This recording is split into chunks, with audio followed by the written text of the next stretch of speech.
She went to my school and spread a sickening lie. She told everyone I was a homewrecker who was seducing my own father. She pushed me until I had nowhere left to go but over the edge of a 15-story ledge. And as I fell, I knew one thing for certain. My mother was finally satisfied. In the delivery room, the doctor beamed as she handed me over to my mother. "It's a girl," the doctor whispered, her voice full of warmth. "Look at that skin. She's going to be a beauty when she grows up." The color drained from my mother's face, but not from exhaustion. It was pure, unadulterated rage. She lunged forward, grabbing the young doctor by her hair and swinging her palm across the woman's face. The hallway echoed with her screams. "You bitch, you swapped him, didn't you? Where is my son?" I followed every old wives' tale, took every supplement I was supposed to have a boy. It took a senior physician and a DNA test to finally quiet her, but the damage was done. When the results confirmed I was hers, she looked at me with eyes that dripped poison. It was only when my aunt called my father, Robert, and begged him to come to the hospital that the immediate violence stopped. My mother never forgave my aunt for that call. A few weeks later, once they were back in the quiet of our suburban home, my aunt came to check on me.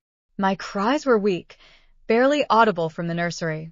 In the master bedroom, my father was sitting on the edge of the bed, carefully spooning warm broth into my mother's mouth. "Robert, swear to me," she whispered, her voice trembling with a desperate, sick kind of love. "Swear I'm the only woman you'll ever love. You can't love her just because she's your daughter." "I swear, Diane," he replied softly. "You won't hold her. You won't kiss her. She's just a guest here," he promised. And in the years that followed, my father proved to be a man of his word. In all my memories, we never once touched. No hugs, no high fives, no hand-holding. But even my father's cold distance wasn't enough to appease her. When I was 7, I walked 3 miles home from school, only to be met with a backhanded strike that sent me reeling. She had found a photo of me on my father's phone, a simple blurry picture of me playing in the backyard. "You little tramp," she hissed, shoving the phone into my face. "Who taught you to pose like that?" "You're already trying to steal what's mine." I didn't even know what she was talking about. I looked toward the hallway, hoping to see my father, hoping he'd step in, but the door stayed shut, and the beating continued.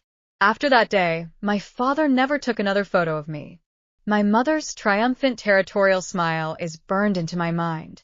When I was 13, I saved my allowance for 6 months to buy him a birthday gift, a simple navy blue sweater. I left it on his mahogany desk in the study, thinking it was a safe gesture. That night, the house felt like a tomb. I walked into the living room to find a pile of shredded blue wool on the floor. "You think you're clever, don't you?" Diane sneered. "I see right through you, you little slut." She rained blows down on me until I was curled in a ball on the hardwood, gasping for air. The light was on in the study. My father was right there, behind the door. He never opened it. Diane spent her afternoons at the neighborhood coffee shop or the community pool, sighing to the other mothers. "It's my cross to bear. My own daughter is a seductress. She won't leave her father alone. It's disgusting." I became the ghost of the neighborhood. People whispered when I walked by. I learned to live in the silence until the woman moved in upstairs. Her name was Mrs. Miller.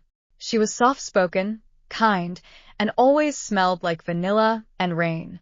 Whenever Diane locked me out of the house, Mrs. Miller would find me and split me a granola bar or a juice box. She was the only light in my world, but God doesn't let light stay in places like that for long. One afternoon, I was waiting on the porch for Diane to finish her bridge club. Mrs. Miller came down the stairs and noticed my lips were cracked and bleeding from the dry winter air. She reached into her purse and handed me a brand new tinted lip balm. "It'll help, sweetheart," she said with a sad smile. I had never used makeup. I didn't realize it had a rosy tint.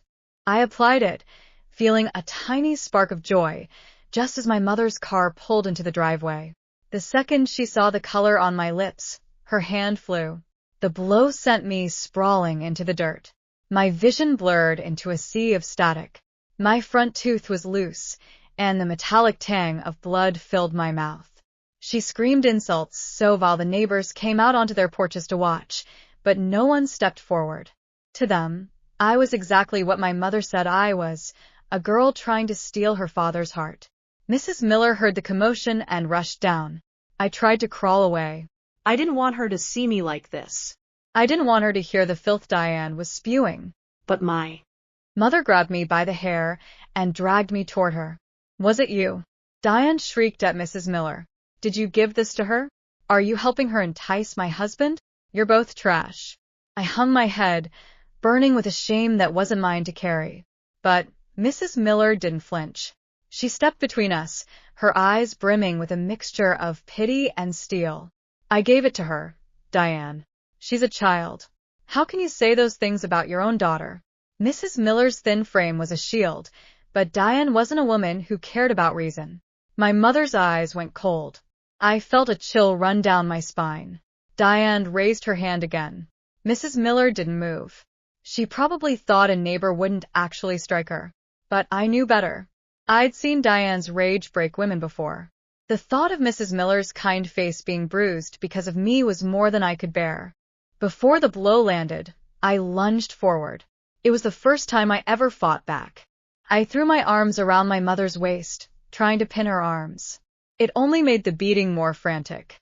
In the chaos, my head slammed into the rusted iron railing of the porch. Everything went white. Blood began to pour down my face. The neighbors turned away, closing their doors one by one. Diane didn't stop. She shoved Mrs. Miller to the ground. Through the fog in my brain, I heard the heavy click of the gate. My father was home. I tried to scream for him, but my voice was a broken rasp. He walked past us, his eyes fixed straight ahead. He opened the front door and stepped inside. He didn't even hesitate. Mrs. Miller begged for me. She went from demanding justice to pleading for mercy. I'll go. I'll move out.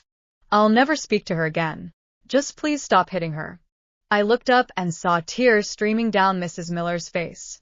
Diane finally stopped, either because she'd won or because her arm was tired. She tossed me aside like a bag of refuse and followed my father into the house. I never saw Mrs. Miller again. Before she left, she managed to leave a small box for me hidden in the bushes. A few items of clothing, some snacks, and a book. I hid them away. Treats I never dared to use. Talismans of a life I wasn't allowed to have. As the years passed, Diane's hatred matured. Every birthday I had was a countdown to her losing her grip on Robert. She began to look at me not as a daughter, but as a rival she needed to liquidate. The only thing that kept me going was school and Zoe. Zoe was my best friend. She didn't know the details of my home life, but she saw the bruises. Every morning, she would pull me into a hug in the hallway. It's going to be okay, Nancy. Just breathe, she'd say. That one sentence, that one hug, it was my oxygen. I was a straight A student. I worked harder than anyone else because I knew that a scholarship was my only ticket out of that hellhole. My guidance counselor, Mr. Harrison, believed in me. He'd pat my shoulder and tell me I had a brilliant future. Senior year arrived. Mr. Harrison pulled me aside after a mock exam. Nancy, look at these scores. Keep this up, and you're looking at a full ride to the state university, maybe even Columbia. I was in the top 10 of my class. I was 20 days away from freedom. One afternoon, after a celebratory lunch with the Honor Society, I walked across the campus alone. I was so happy it felt like a fever dream. For the first time, I allowed myself to think about a dorm room, a locked door, and a life where no one called me a slut for existing. So, wait up. Mr. Harrison called out. He caught up to me, sensing my uncharacteristic glow. Don't put too much pressure on yourself. The road is long, but you're almost there. I saw Zoe waving at me from the parking lot. The sun was hitting the trees, and for a second, the world looked beautiful. I thought, maybe I can be like her. Maybe I can be normal. That night, I walked into the house. Diane was sitting in the living room, the TV off. My heart skipped a beat. The air felt heavy, charged with a familiar electricity. I tried to bolt for my room, but she was faster. She lunged, grabbing me by the hair and slamming me to the floor. The impact knocked the wind out of me. My backpack, heavy with textbooks, dug into my spine. Diane kicked me twice before stalking over to the coffee table. She was trembling with a manic, jagged energy. The junk removal guy found your little stash, she hissed, throwing a handful of items at me. Dresses? Lipsticks? You've been stealing from us to buy these things, haven't you? They were the things Mrs. Miller had left me. The lip balm was dried up, the snacks were long expired, and the sundress smelled of mildew from being hidden under the floorboards. You're just dying for him to see you in this, aren't you? You want to take him from me. She threw the dress at my face. I curled into a ball, clutching the moth-eaten fabric. Just a little longer, I whispered to myself. Just 20 days. Just survive 20 days. The pain Was a dull roar. I could handle the pain. Hope was so close I could taste it. But the world had other plans. 2 weeks before graduation, the school announced a mandatory parent-teacher night. I didn't think much of it. My parents never showed up to anything. I figured I'd have the night to myself. But the next morning, Diane was gone before I woke up. She had left early, humming a tune I didn't recognize. Anxiety gnawed at my stomach all day. When I saw her later that afternoon, sitting on the porch of a neighbor's house laughing and drinking tea, I felt a wave of relief. Maybe she was just having a good day. I had already lined up a summer job at a diner 3 towns over. The manager had promised me a spot in the staff dorms. I had it all mapped out. I was so lost in my daydream that I didn't notice the way the other students were looking at me. Cruel smirks, disgusted whispers. Zoe was standing by her locker. I walked up to her, but when I reached out, she flinched away. Zoe, what's wrong? My voice was trembling. My mom said, Zoe's eyes were full of a coldness I'd never seen. She couldn't even finish the sentence. A boy from the football team finished it for her. She said, You've been sleeping with your own dad, Nancy, that you're a freak. The hallway erupted in laughter. It was like a physical wall of sound hitting me. Hey, Nancy, I didn't know you were into that. Is that how you got the straight A's? Practicing at home. My face went white. I threw my books at them, but they just laughed harder, dodging easily.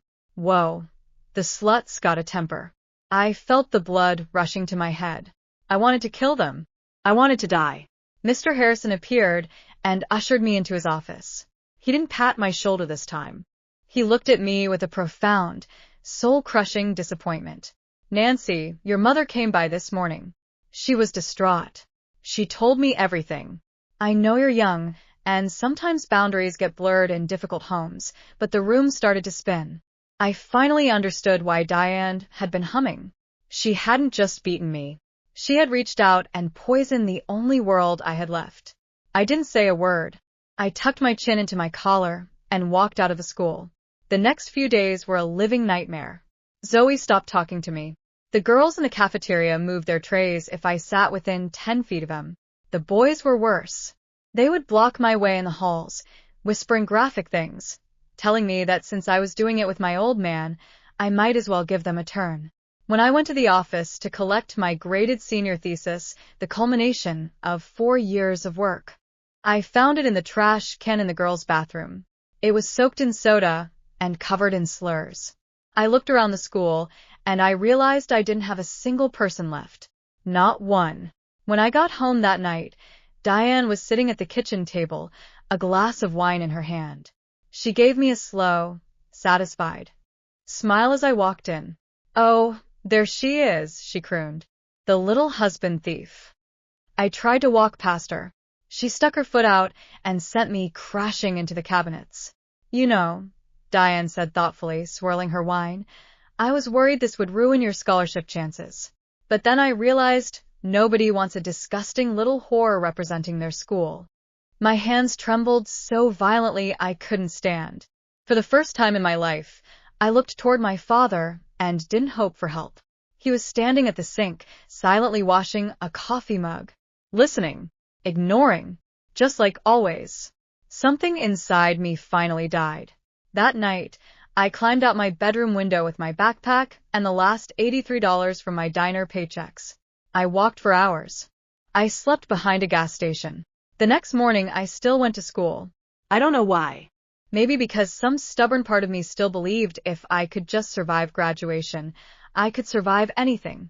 The whispers started before first period. By lunch, someone had printed fake photos. My face pasted onto pornographic images. Incest slut. Homewrecker. Daddy's favorite. They covered my locker. People filmed me crying. Nobody stopped them. Not the teachers. Not the principal. Not Zoe. Especially not Zoe. I found her behind the gym after school, tears streaming down my face. You know me, I whispered. Please. You know me. Zoe looked sick, but then she stepped back. My mom said girls like you lie, she said quietly. Girls like you. The words hollowed me out. That evening, I received an email. My scholarship application had been placed under review pending concerns about inappropriate conduct. Diane had contacted them too. Of course she had. I sat on the edge of my bed staring at the screen until midnight. Then I heard them downstairs laughing together. My mother and father. Laughing. Like they'd won. I looked around my room. Peeling wallpaper. A mattress on the floor. The hidden box from Mrs. Miller. I opened it for the first time in years. Inside the book she'd left me, there was an envelope taped to the back cover. My hands shook as I opened it. Nancy, if you're reading this, it means things got worse. I'm sorry I couldn't protect you. None of this is your fault. Your mother is sick. Your father is weak. And you are neither. There's money in the envelope. Not much, but enough for a bus ticket somewhere safe. Live long enough to discover who you are without them. Love. Mrs. Miller. Inside the envelope was $400. And a photograph. Not of me. Of Mrs. Miller standing beside a younger version of my father. Both smiling. On the back, in faded ink, were 4 words. Your father loved me. I stared at the picture for hours. Then suddenly, horribly, everything made sense. The timing.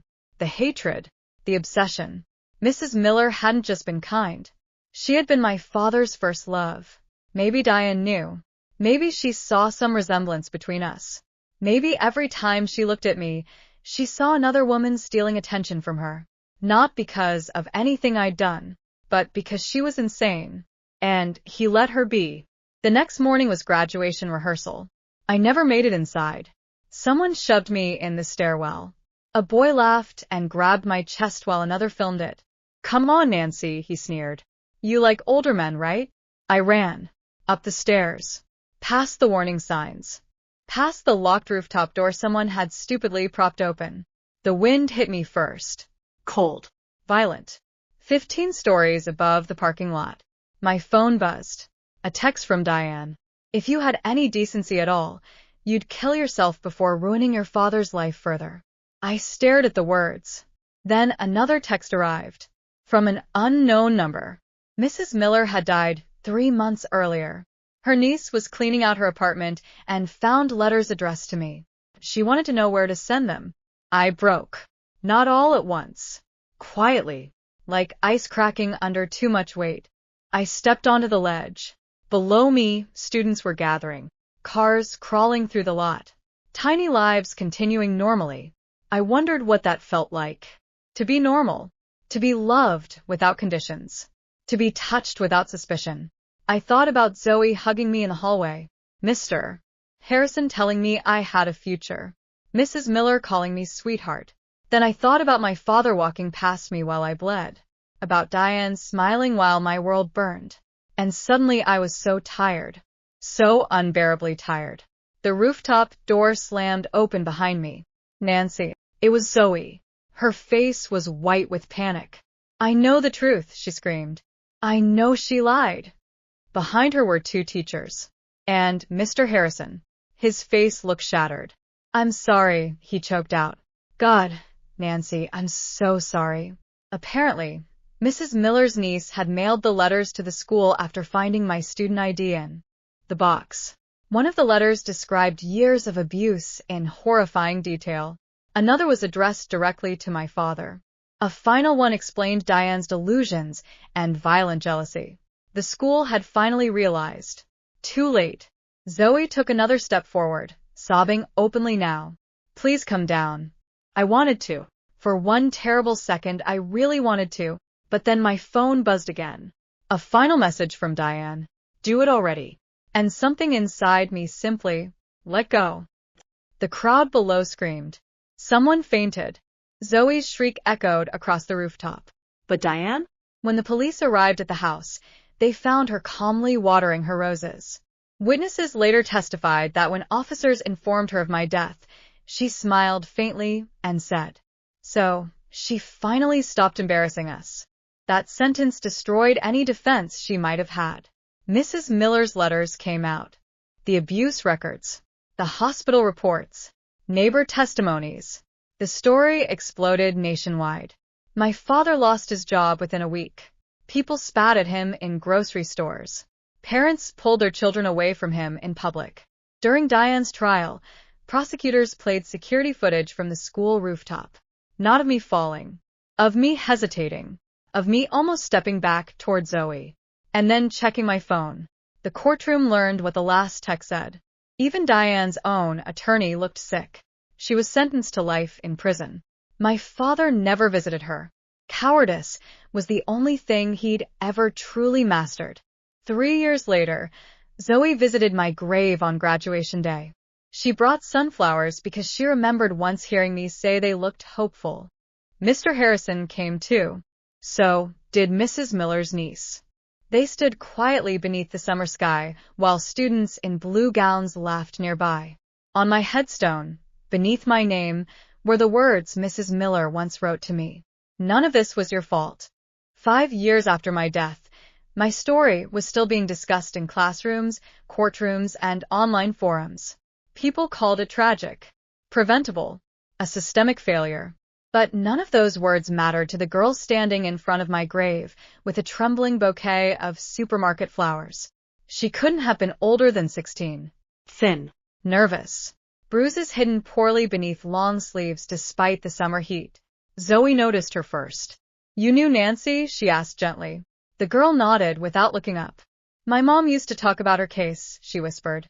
"She said if someone as smart as Nancy couldn't escape, then people like us probably can't either." Zoe felt something crack inside her chest. "What's her name?" Emma. Emma finally looked up at my headstone. "I think my stepdad is going to kill me someday." Silence swallowed the cemetery whole. Zoe reacted instantly this time. Not like before. Not with hesitation. Not with doubt.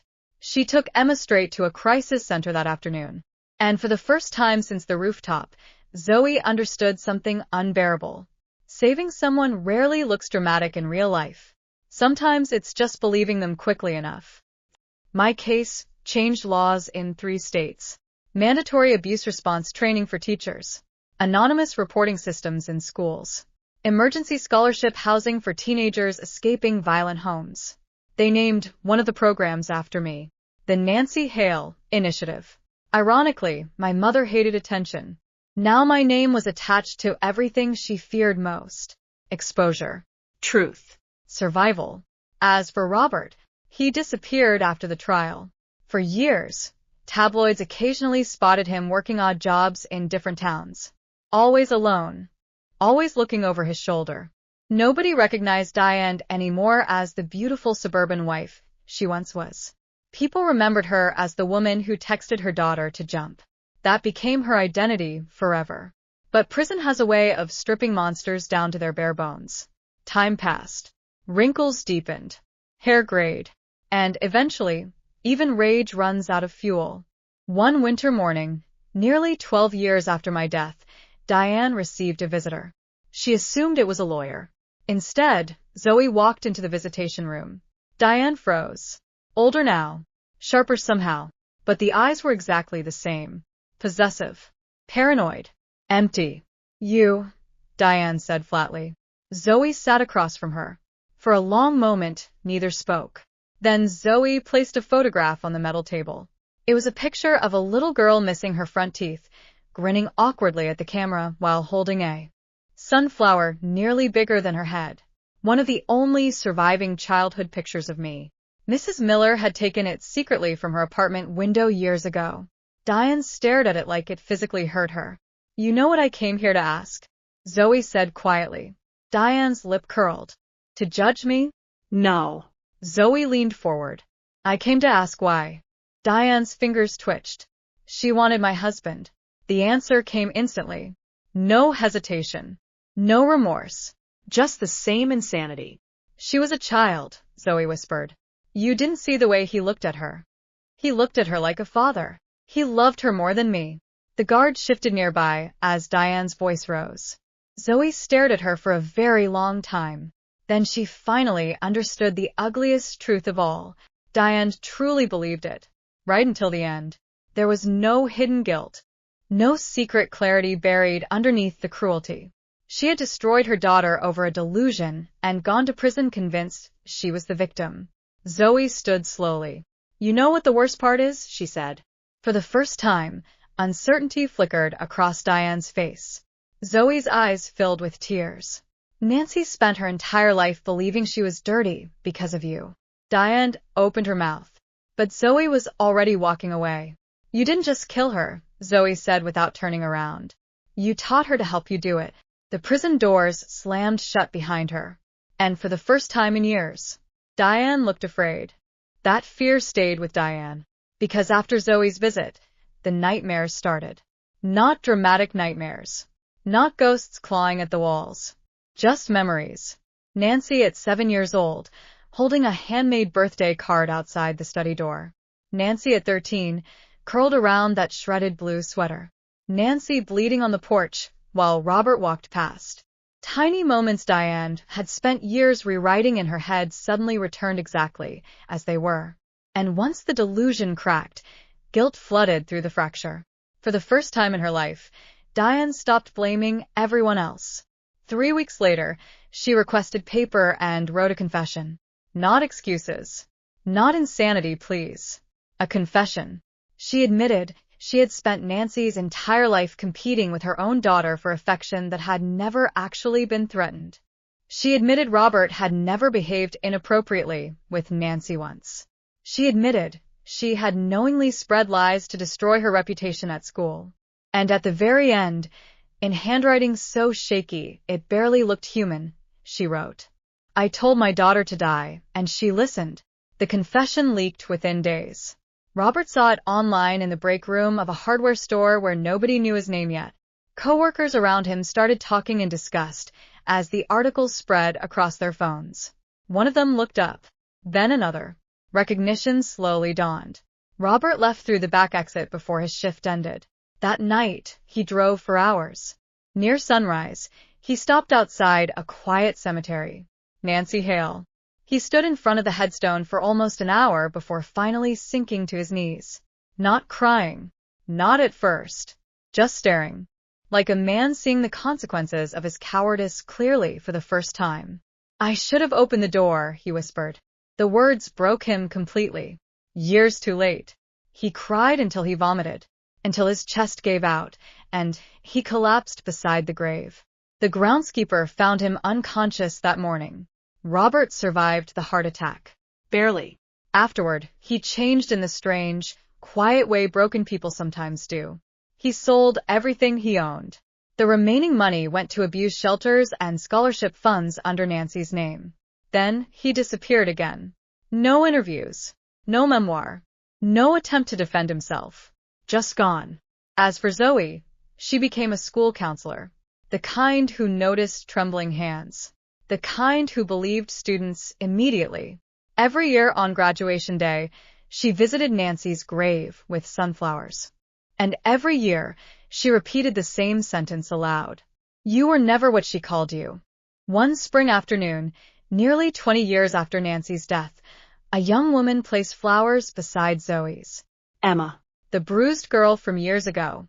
Except now she wore business clothes and carried a leather briefcase. I got accepted to law school, she said softly.